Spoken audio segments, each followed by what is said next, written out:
My apologies, Secretary Dizon.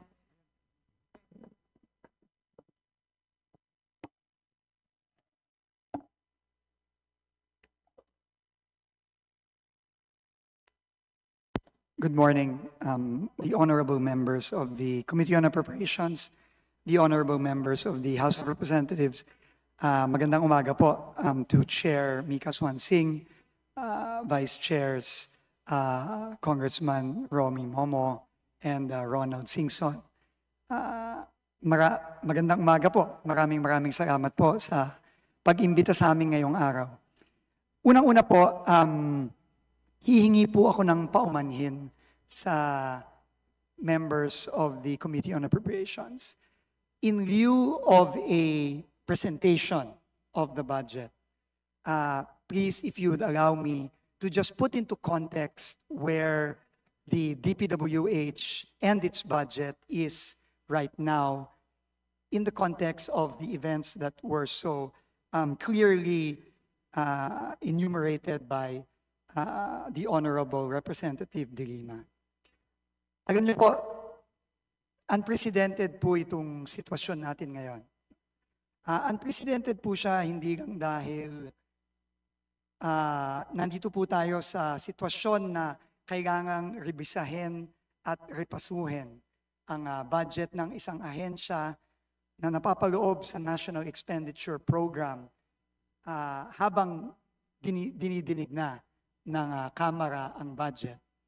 Pero tingin ko po, ayon na rin sa sinabi ng ating Pangulo, nitong paulit-ulit na sinabi ng ating Pangulo nitong nakaraang ilang linggo. Unprecedented po ito dahil sa mga nakita at nadiskubre na malawakang anomalya sa DPWH, lalong-lalo na sa mga flood control projects. Not so long ago, the President was here delivering his SONA, and he so clearly and forcefully told the entire nation that he feels that enough is enough, na hindi na dapat maulit itong mga nakita niya, nakita ninyo, at nakita ng buong bayan ng mga project na dapat para sa benepisyo ng taong bayan na nilustay lamang. So I think, honorable members, Chair Mika, please just allow me to first and foremost put into context the President's very clear directives to me as the new Secretary or Acting Secretary of the Department of Public Works and Highways. Dalawa lang po ang sinabi ng Pangulo sa akin. Nung ako po ay sinabihan nito lamang wala pang isang linggo, nung pong Sunday, kung tatanggapin ko ba ang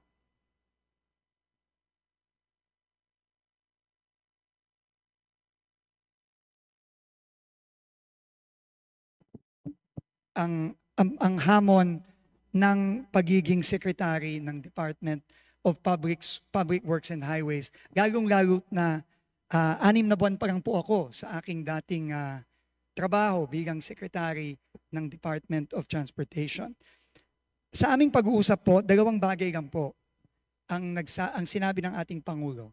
At ito na rin pong 2 bagay na to ang nag-udyok sa akin na tanggapin ang hamon. Kahit na po napakabigat po ng desisyon na hinarap ko sa paghiling ng Pangulo na ako'y maging DPWH Secretary.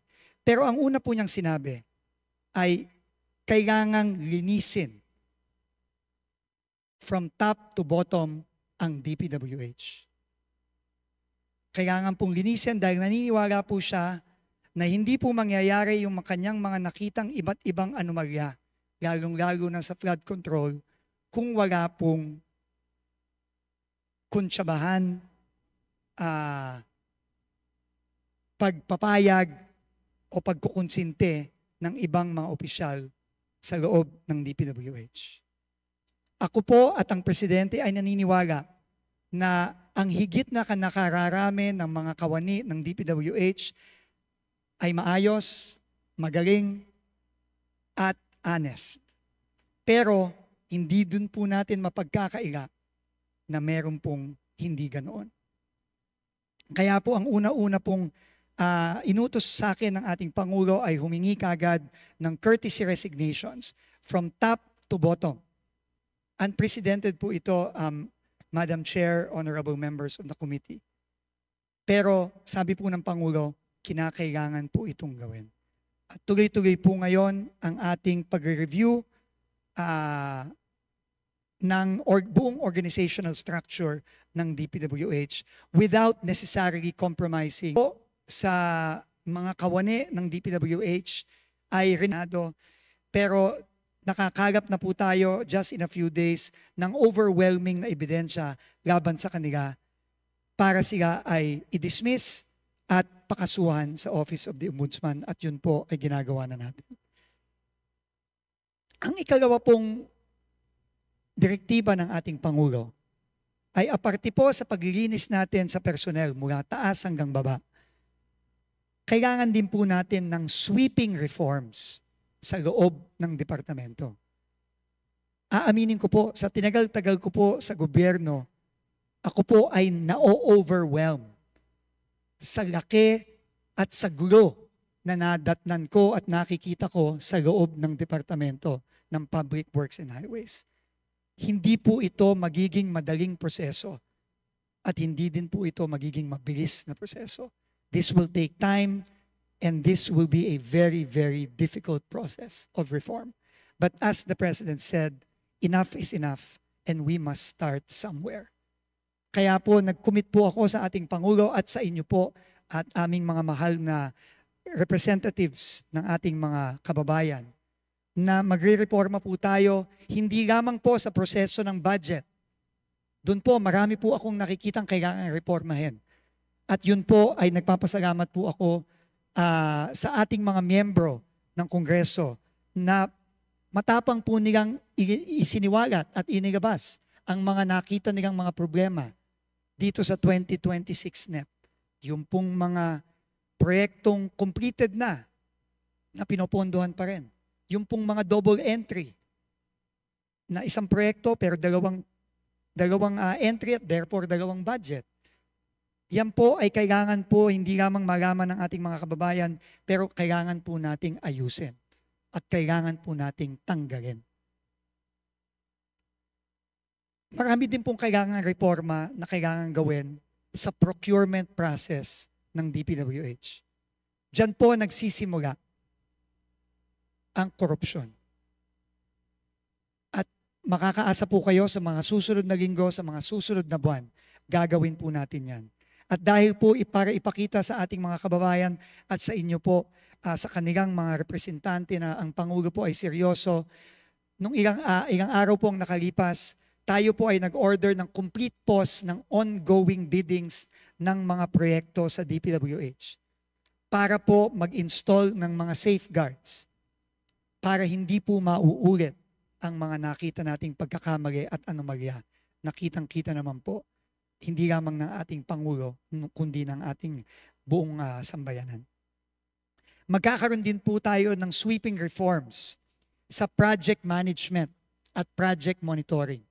Ito pong mga issue sa DUPA, ito pong mga issue sa paano ba nagsisimula ang pagpaplano ng proyekto at paano po ito napupunta sa budget at paano po ito ini-implement. Marami pong nagtatanong, meron po bang master plan para sa flood control ang DPWH? Unfortunately po, mukha po ang sagot po doon ay wala. Kailangan po nating magkaroon nun. Kailangan din po nating magkaroon ng strict monitoring ng project implementation. Nakita ko po mismo sa sarili kong mata ang isang ghost project sa Bulacan kahapon. At nakakainis po na Yung pong contractor na nagsabi na completed na ang project last year, na pinayagan at nag-sign off ang DPWH last year po, na fully paid last year, nandun po, nagmamadaling buhay ng patay, nga, na sinabi ko kahapon, at i-cover up yung ghost project na yon. Tinanong ko po mismo yung kapitan ng barangay kahapon sa Plaridel, kailan po ba nagsimula ang trabaho dito? Knowing na nakalagay po sa dokumento ng DPWH, completed at fully paid na po noong 2024 ang proyektong ito, worth almost 100 million pesos. Sinabi po ng kapitan at ng mga tao doon, Secretary, 3 weeks ago lang po nagsimula ang trabaho dyan. Ito po ay klarong failure sa monitoring at project implementation. Ito po ay klarong failure sa procurement system. Ito po ay klarong failure sa planning. At kailangan po lahat ng ito ay simulan na nating baguhin at reformahin. Ito lang pong dalawang bagay ang kabilin-bilinan ng ating Pangulo. At nangako po ako sa inyo na sisimulan po natin ito. Hindi po madali ito, uulitin ko po, hindi po madali at hindi po mabilis ito. Pero we have to start somewhere. At tungkol naman po sa budget po ng DPWH na naisumiti na sa Committee on Appropriations sa Kongreso under the National Expenditure Program for 2026. Kami po ni Secretary Mina ay susunod po sa utos ng Pangulo na kailangan nating rebisahin at repasuhin at kung kinakailangan baguhin ang budget po na isinumite ng DPWH. Yun po ang hihingiin ko po sa inyong tulong. Tulungan niyo po kami.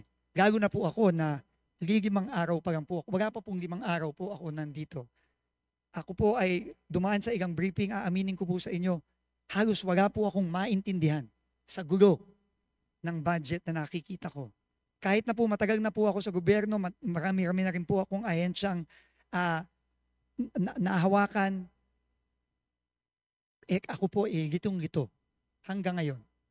At napakalaking bagay po ng tulong ng honorable members ng Congress para maipakita sa amin, sa akin, at sa buong sambayanan ang mga pagkakamali dito sa budget na ito. Para po mabago natin at maipakita naman po natin sa ating taong bayan na seryoso po tayo sa mga pagbabago gusto nating gawin sa DPWH. Kaya po ngayon, pasensya na po, hindi po ako makakapag-present. Tama po si Congressman Rufus Rodriguez. Magsasayang lang po tayo lahat ng oras kung ako po ay magpe-present ng budget na babaguhin din po natin sa tulong po ninyo. Kaya po ako hihingi ng paumanhin. Hindi po muna ako magpe-present at hihingi po sana ako ng panahon. Hindi po madali ito. Hihingi po, sabi ko po nung una ay kahit po sana 2 linggo, pero alam ko po na may timeline po ang Kongreso para matapos ang budget. So, tatanggapin ko po ang oras na ibibigay ng ating honorable committee, ng ating chairperson. At kung kinakailangan po, hindi na po kami matutulog para lang po maayos ito at mabago. Kasi po, napaka-importante po nito. At kailangan na po nating magsimulang baguhin itong sistema na hindi maganda na nagre-resulta dito sa mga proyektong nakikita natin sa buong bansa. Salamat po ulit, Chair Mika, sa ating mga honorable members. At uulitin ko po, salamat po sa paglalabas ninyo ng mga nakita niyong pagkakamali. At ako po mismo ay personal na looking forward po dito sa ating mga diskusyon. At please po, wag po kayong mag-aatubili na magsabi po ng mga iba pang mga pagkakamali na nakita niyo po dito sa 2026 budget. At ito po ay isasama po natin dito sa ating sweeping review at pagrepaso sa budget ng DPWH. Maraming salamat po at thank you ulit sa pagkakataong ito. Thank you po. Thank you.